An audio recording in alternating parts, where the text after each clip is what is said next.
Hi, this is Lucky Smith. I'm here in Hollywood with Barney Cohen. Hi, this is Barney Cohen. How you doing? I'm doing good. So I wanted to pick your brain about some of your past works, such as Friday the 13th. What was your inspiration with that? Somebody hired me. What happened was, first of all, it's Friday the 13th, the final chapter. It's the one with Corey Feldman kills him. What happened was I had, I have been starting over all my life. I began as an ad man on Madison Avenue. I started over as a journalist, and then when somebody liked one of my stories and wanted to do a movie about it, I started over as a filmmaker. Oh, what was the story that they liked? Interestingly enough, it's a story that was never filmed, but I'm working on it now, 25 years later. Oh, wow. It was a story about 5 young women starting their movie careers in a grade Z horror film. Okay. And I profiled each of them. One of them became Paige Price of Broadway fame. One of them went on 2 years later to get the lead role in Home Office with Eddie Albert and Judge Reinhold. And the other 3 were never heard from again. But these things happen. But there was a joint profile of these 5 young women. Somebody liked it, hired me to write hired me to write it as a movie, and then it just fell out. The way movies fall out, it just didn't happen. But a director who had come by who wanted to direct it then hired me to write a CBS after-school special, which got Emmy nominated and melted the heart of 2 people. Yeah. One guy who hired me to write a movie called French Quarter, which Leonard Maltin gave 3 stars to, and another guy who hired me to write Friday the 13th, the final chapter. And these movies came out within about a month of each other. So the Leonard Maltin 3-star movie was the kind of movie that I would have liked to have pursued in my career, my film career, yes. 3rd career. But the Friday the 13th movie, the final chapter, set a Paramount Pictures non-holiday weekend box office opening record. So guess what I did for the next 10 years? I did horror movies, because that's what they want you to do out here. Yeah. And so that's how Friday the 13th happened. I was not a horror fan. I was lucky, I was living in Manhattan at the time on the west side. Yeah. I was lucky that on the east side, one of those old-fashioned theaters that showed triple features was showing a triple feature of Friday the 13th, Friday the 13th Part 2, and Friday the 13th Part 3. And I was Friday the 13th Part 4. I had never seen those movies. Yeah. So I took a cab across town, and I watched all 3 movies. And I'm heading back home in the cab, and I realized halfway through Central Park that I had closed my eyes at all the hits. Each time somebody was about to be murdered, you, I closed my eyes. So I said to the cabbie, you don't like blood at all? I didn't look at it. Yeah. So I said to the cabbie, turn around. And I went back and I watched them again, and I kept my eyes open, and then I wrote the script. Wow. That's how Friday the 13th happened. What I tapped for the horror component was not so much the 3 movies that I'd seen, but memories of being 6, 7, 8 years old under the covers with the flashlight reading Tales from the Crypt. Okay. So that's what infuses my Friday the 13th. Nice. And so you did movies for 10 years, horror films for 10 years. Was it difficult for you to write in a genre that you were not in love with? Yeah, I still don't go to see horror movies. But yeah, it was hard, but it was fun to write. It was fun to break story. It was fun to develop characters. And as a matter of fact, on the movie that I profiled for the article in the New York Times Sunday Magazine, yes, Vivica Lindfors was taking the role of the old lady. In that period, Bette Davis and Joan Crawford had started taking roles in horror movies. They were the fancy old lady with the Oscar who was in the horror movie. Yeah. So this one was Vivica Lindfors, who was kind of a Greta Garbo clone. Oh, nice. And I said to her the same question you asked me: is it hard for you to be in a movie like this after having a career like this? Yeah.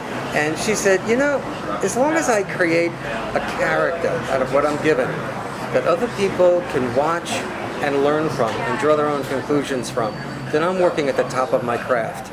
And I kept that in mind, and all my That's a good way of looking at it. all my stuff is character driven. It's all about character. Like Sabrina Teenage Witch, that wasn't really scary at all. No. Well, so the way Sabrina happened was I had a good idea. Not to do Sabrina the Teenage Witch, to do a thing called Nick Knight the Vampire Detective. I wanted to do a vampire who was kind of somewhat a little bit like Spock in Star Trek. He had descended into vampirism, couldn't get out of it, but couldn't go completely into vampirism. So it was kind of niche to here, niche to here. Yeah. I pitched it to New World at the time that it was being merged into some other company. It wound up at TriStar. And we did a TV movie. The last horror thing I did, actually, with Rick Springfield as this vampire detective. Oh, He could only wow. work at night. And that became, through no fault of my own, a television series called Forever Night. Oh, wow. Forever Night became one of the TV Guide 25 top cult shows ever. And I was the creator of it completely by accident. I had simply done a TV movie that had become a series. So I knew Melissa Joan Hart, and I knew the people at Archie Comics. And I thought, if I can do this by accident, I could probably do it on purpose. So I brought her up to Archie Comics, not to do Sabrina, to do Josie and the Pussycats, because she was just teaching herself the guitar. It was right after Clarissa Explains It All. Yeah. And they said, oh, we just sold it. We just sold it to Universal for the movie that Rachel Lee Cook wound up in. So I said, what else you got? And they pitched me Katie Keene, who was a model. And I said, oh, Katie Keene, teen model. And they said, yeah, but Melissa's kind of like not very model-like. She's very adorable, but she's not tall, she's not thin. So that was kind of a pass. And then they said, how about Sabrina the Teenage Witch? I had forgotten that Sabrina the Teenage Witch was an Archie Comics character. I only remembered it from the early 1970s Hanna-Barbera cartoons. So I said, oh, I love that, the Hanna-Barbera cartoons. I said, no, wait a minute, we can't touch the cartoons. Sabrina is actually a comic book character. We'll give you all the comic books, the Sabrina comics, you have to build it off of that. Okay. So I did that and wrote a movie that became a series on purpose. So that's how I wrote Sabrina the Teenage Witch.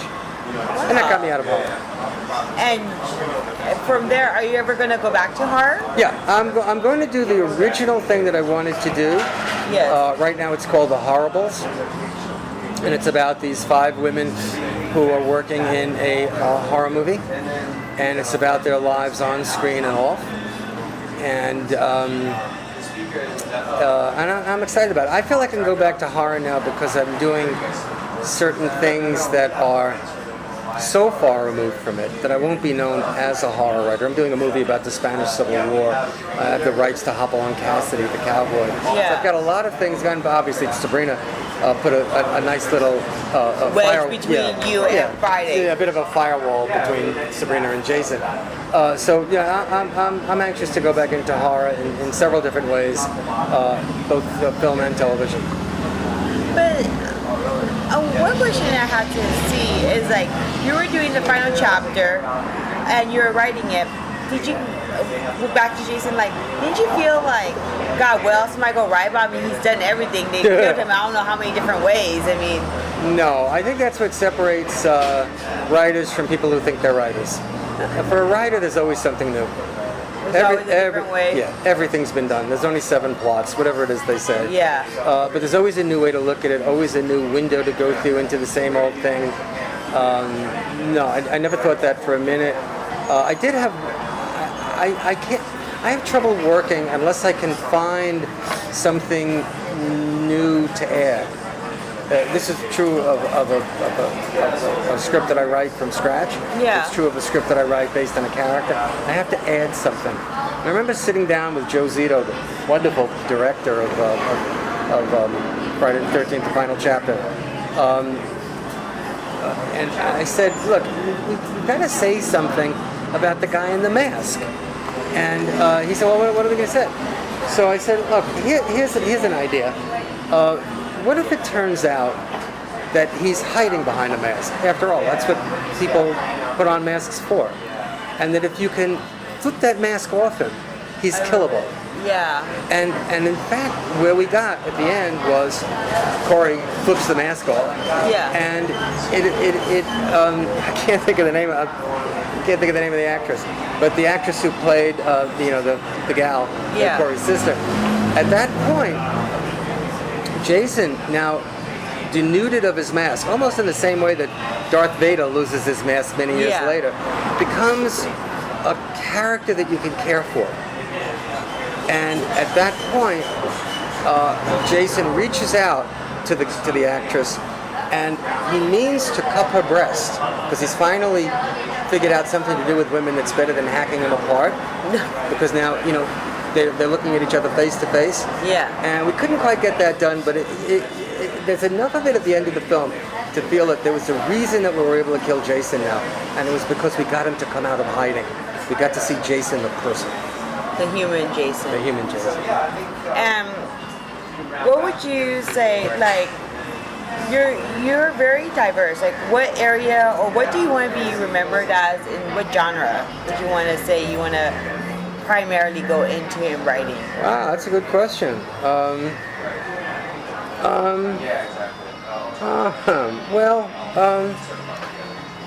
Well, I would like it not to have witches in it, or werewolves, or vampires. Yeah, that got me my house on the hill, and I don't disrespect it. Like I said, I'm going back into it.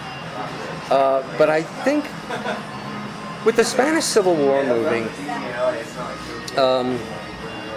the Spanish Civil War story is a story about, in addition to the bombing of Guernica, it's a story about issue-driven lovers in a dangerous time or place.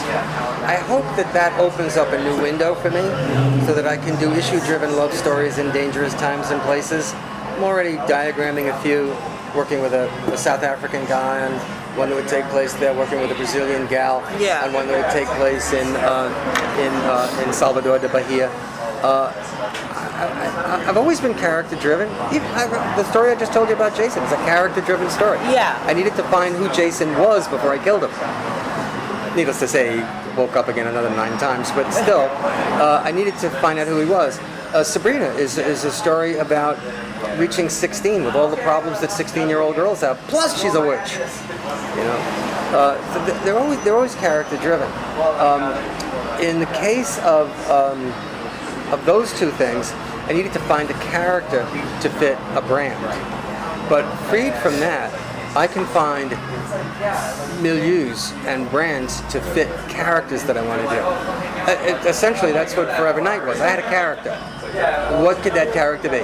A medical doctor, a police detective, whatever. And I settled on police detective. So I hope to be remembered for the characters I've created. I hope people remember Nick Knight. So that's what you want to be remembered, not so much being in any type of genre, but from the people, from the... That's correct. Yeah. Yeah, Vivical Infos couldn't have been more correct. Back in my advertising days, I was what was called a copy junior out of college. And I was at an agency that one of whose clients was 20th Century Fox. So at roughly the same time, where they were about to give me my own campaign to run, to see if I can handle it, they were coming out with a movie called Tora Tora Tora, which was the attack on Pearl Harbor, told in 2 movies, a Japanese movie and an American movie. Okay. And the movie Patton, where George C. Scott played an American general. Patton I've seen. And I asked an old timer at the agency, I said, what do you think? And he said, do Patton. I said, why? He says, it's about a person. The smartest advice I've ever gotten is, the world's about people. Not Write about people. The event would be non-important if The event is much less important. people who are involved in the event or Right. affected by the event. Interesting. Yeah. I want to write about people. I did that as a journalist. I wrote about people. As an ad man, I sold people. People is what makes the world go round. In journalism, like when you were in college, was your dream to be a screenwriter or was it to be a journalist? Like, how'd you switch gears? 'Cause you're like that. Okay. First of all, I'm up from blue collar. I have literally carried brick for Rocco, the fence maker. So I was exploring college. I had no plan. I was exploring what life would be like if I became a creature of the mind rather than a creature of the hand. I had met a Japanese woman in high school.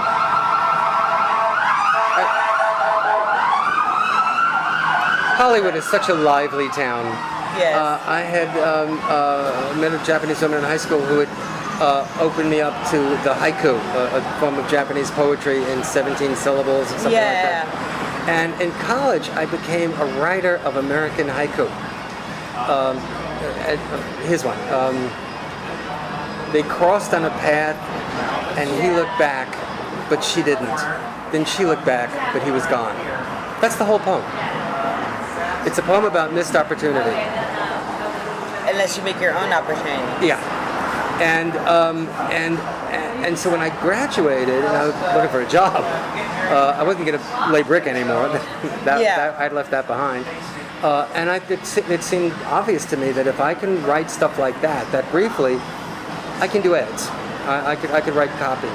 And I got this job, and it expanded and expanded and expanded, so that's how I've moved from place to place. I didn't have a dream to do anything, but I developed this skill, maybe a talent, but certainly a skill of writing these very, very short poems that were full of meaning. Well, what's an ad copy line? It's pretty much that. And when I went around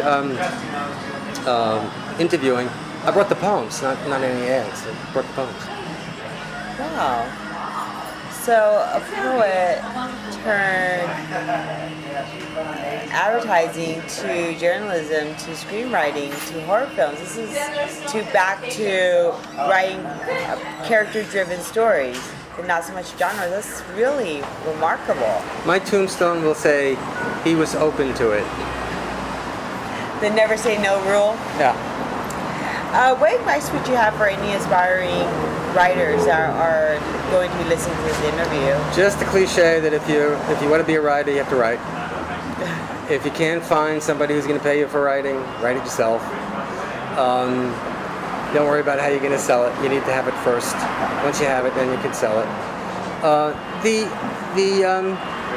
There are two ways to approach McKeeism, meaning Robert McKee and how to write a screenplay. Yeah. McKee's great. But if everybody's taking McKee, your scripts are going to look like everybody else's. True. So it's good to start there. Probably not good to end up there. I love watching foreign films, particularly the ones that go places that I can never go because I'm an American screenwriter and certain things are demanded. Yeah. You know, when they remade Old Boy, the Spike Lee thing, it lasted a day and a half. Because you can't tell that story in the way it was originally made. The Korean movie The Host about the creature in the river, you can't tell that story in American filmmaking. It's not that American filmmaking is inferior to these other places, it's actually superior. But it's less surprising. And That's true. And surprise is something that drives me on in writing a movie. I want to be as surprising as I can within the boundaries of how surprising I can be. A lot of people in this business say same but different, and I like to write same but different. Yeah. Let me see. What else can we go with? Anything you want to add to the interview? Anything you want? I'm a big believer that if you're going to be an ad man or a journalist or a filmmaker, or in fact if you're going to be a bricklayer, your job as a human being is to add to the world. I know Judaism talks about tikkun olam, which is heal the world. I'm not sure it's our job to heal the world. But we certainly need to add to it. Certainly need to add positive things to it. A nice brick fence? Yes. An article that inspires somebody to do something or reveals something about something? Yes. A movie that adds to the image bank rather than withdraws from it?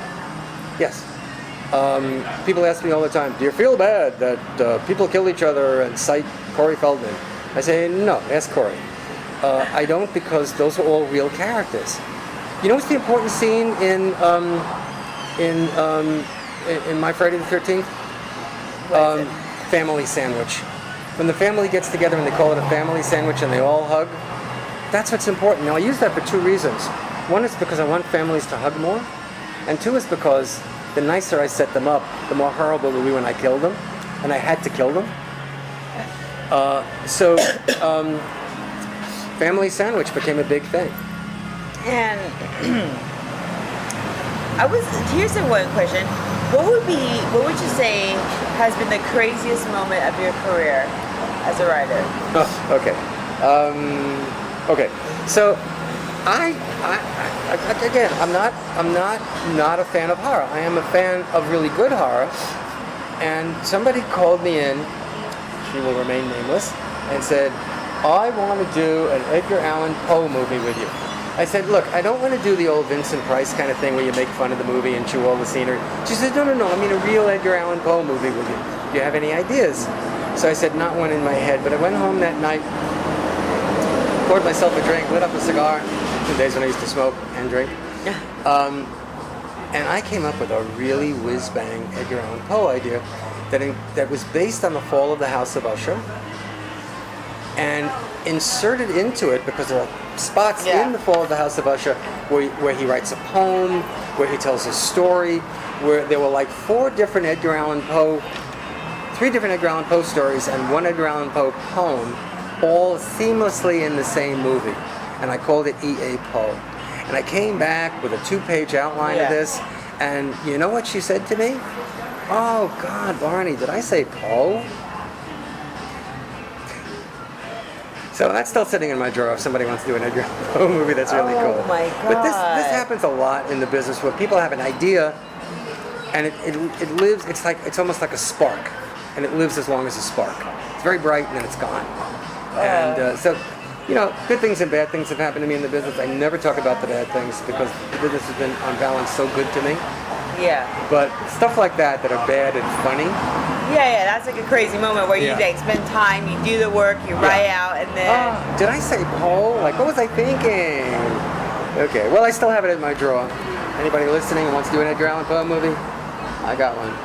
Edgar Allan Poe is actually the reason why I started writing poetry. No kidding. Yeah, him and Robert Frost. I love them both. They're very different, but they are. Yeah, it's kind of like I have a lot of dark poetry that has happy endings. Huh. Yes. My poetry. Or my earlier days, it was just really dark too. Oh, really? My poetry, which I don't do anymore, it was simply a collegiate thing. Besides being short, was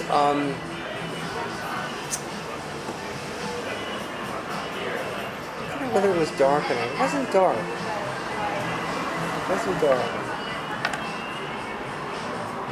No, I don't know. I'll erase that part. Okay, no problem. Well, I think we... Or as Rick Perry would say, oops. No problem. I guess we're going to go ahead and wrap things up now. Okay.